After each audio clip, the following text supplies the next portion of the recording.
What is going on, everyone? The 415ers podcast is back as always, 3 times a week, Monday, today, Wednesday, and of course, Friday on the Odyssey Sports Podcast Network with 95.7 The Game.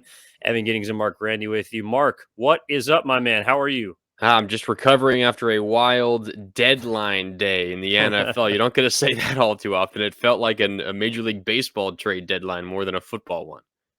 Yeah, I don't know if the Niners are responsible for some of that, Mark. The fact that they went out and got Christian McCaffrey, it seemed like that was one of the first big dominoes to fall, and then Yeah. everyone just kind of followed in the steps of Kyle Shanahan. Yeah, Niners took a big swing, and then, some of the other competitive teams that think they have a chance to, maybe win a playoff game or two were like, well, we got to make some moves too. And then, it just kind of kept trickling and snowballing. And eventually, 10 deals on deadline day? That doesn't even include the few days leading up to deadline day. There were other teams active before then, but just 10 deals on deadline day, which is an NFL record. So an interesting deadline day for sure across the NFL. Yeah, no, it's pretty incredible. I think that up until deadline day, the other biggest trade that I saw, Mark, was the Baltimore Ravens going out and getting Mm. Roquan Smith, the NFL's leading tackler from Chicago. But then, of course, one of Kyle Shanahan's disciples on deadline day goes out and gets potentially a better linebacker, outside linebacker Bradley Chubb from the Denver Broncos and Mike McDaniel. So the Dolphins pick up a nice edge rusher and one of the better defenders in football. So folks are wheeling and dealing, Mark. And I don't know about you if there was a move that stood out, but to me that was kind of surprising. You don't tend to see a whole lot of first round picks being sent around on trade deadline day, but that was certainly one of them. Yeah, I think what this shows me, at least, just in general, all the trades, each individual trade means different things. I know we'll talk about Jeff Wilson Jr. That means probably Elijah Mitchell is going to be back. The Niners are confident that he's not going to miss more time than they expected. But I think in general, what these deals mean across the NFL is that the teams agree with us and everyone else talking about this league, specifically in the NFC. It's wide open right now. There are so many teams that actually could legitimately say we have a chance to make some noise in the playoffs.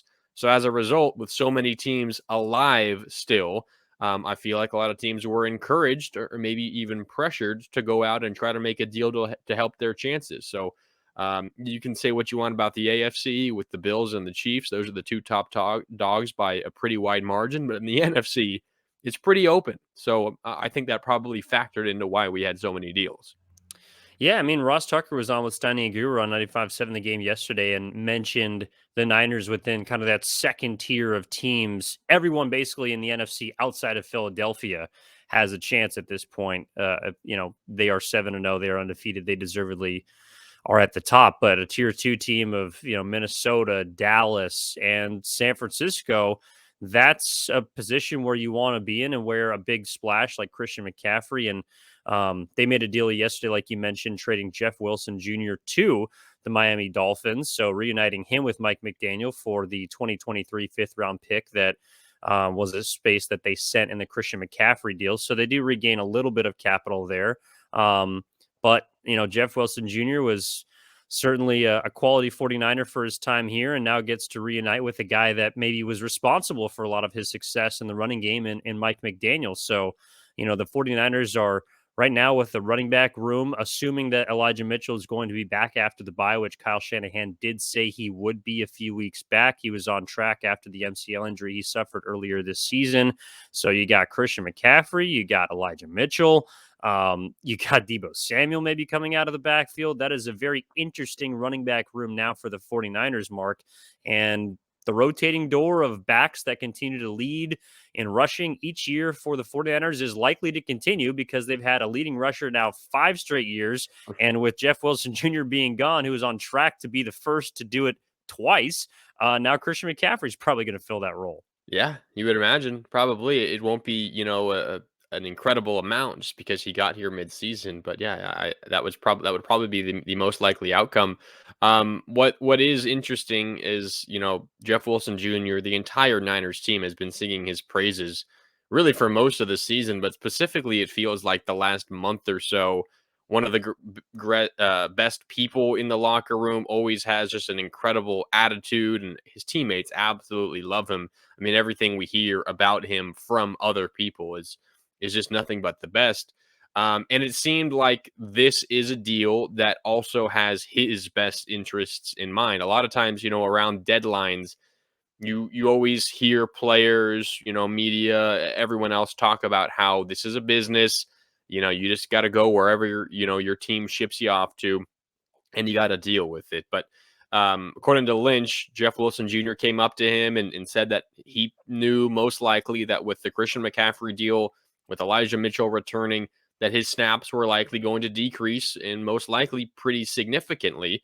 And he said if there was an opportunity for him to go to another team where he is probably needed more, he'd be interested in that. And not only did the Niners do that, where, in Miami, he'll probably slot in as the number 2 with his former teammate, Raheem Mostert. That might even be close to a 50-50 split. We don't quite know how it's going to work.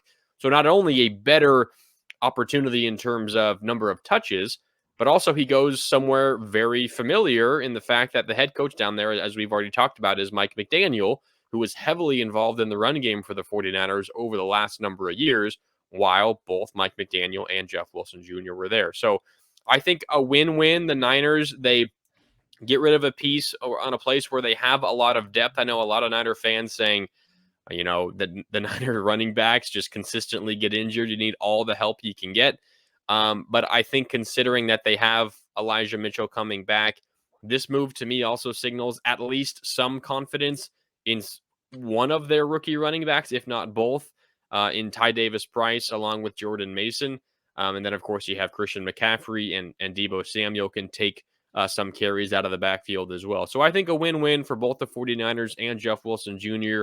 The Niners get a pick back, as you mentioned, kind of replenishing their 2023 draft stockpile. And then the Dolphins, they get a guy who is certainly likely happy to be there, and a guy who everyone in the locker room will love. Well, maybe most importantly, Mark, based on how the 49ers have used fifth round picks in the past, this might be one of the more valuable picks they get back in a draft because, even going back to this year, Samuel Womack, pretty good selection. Diamador Lenore, I know one of your favorites in 2021 out of the Go University Ducks. of Oregon. Talanoa Hufanga that same year from the fellow Pac-12 school USC.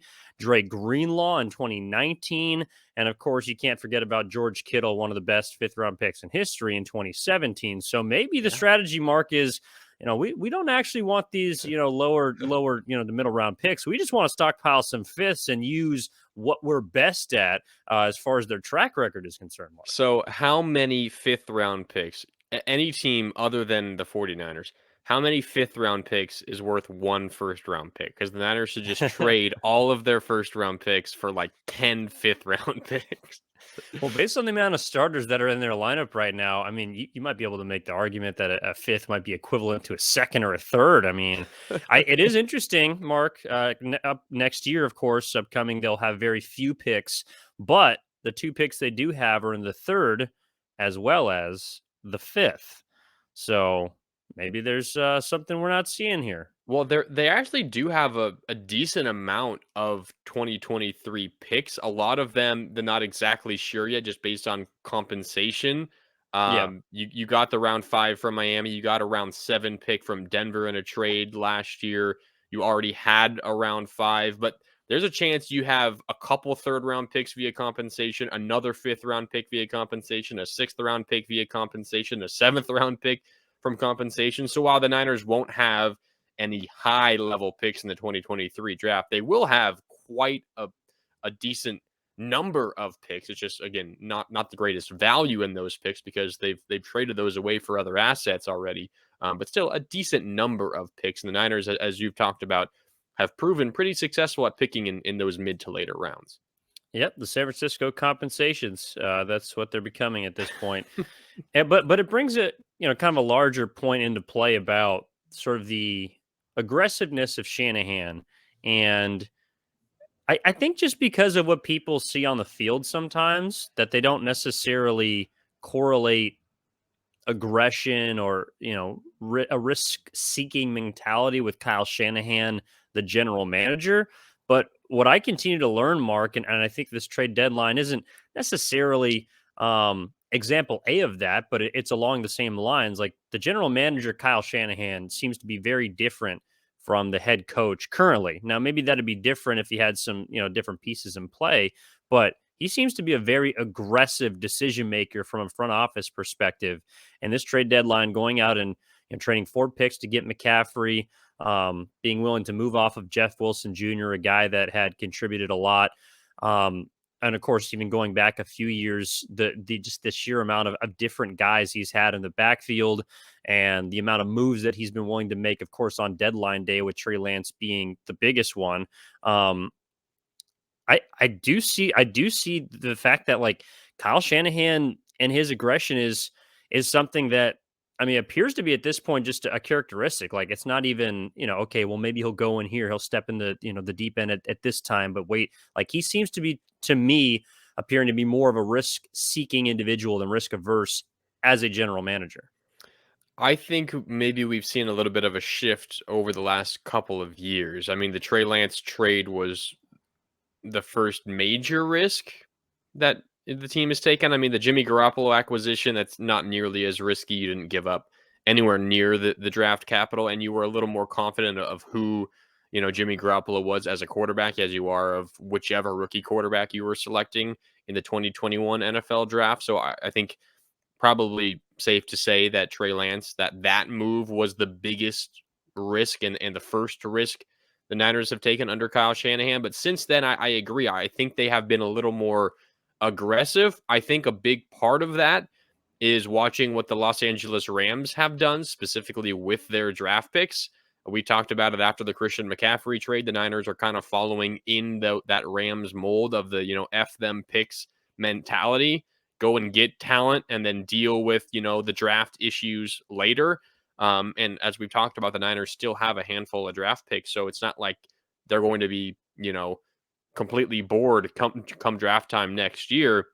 But I think we have seen Kyle Shanahan kind of reevaluate what he thinks is the best way to go out and put together a quality team. I think early in his Niners tenure, and a lot of this is because of where the team is currently, but early in his Niners tenure, it was about, getting young talent through the draft because he inherited a team that was absolutely terrible. I mean, you're not going to go out when you've won 4 games the prior year and trade multiple first round picks to get a quarterback. Like that's just not what's going to happen.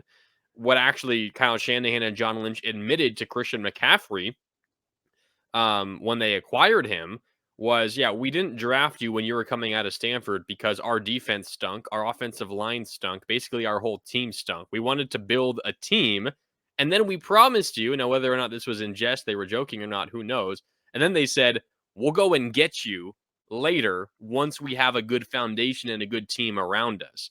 So I think this was kind of always the plan, but the success of the Rams kind of pushed the Niners in that direction more as well. I agree. Kyle Shanahan is taking more risks now than he was in the past, but I think a big part of that is the general construction of the team. They're in a position now with a lot of talent in a lot of places that they can afford to take these risks because one, they want to win a championship, and two, because they know that they have a pretty good team to fall back on if things don't work out perfectly. So I agree with you that there are more risks being taken by Shanahan and the 49ers now. But I think it was also somewhat part of their plan from the jump.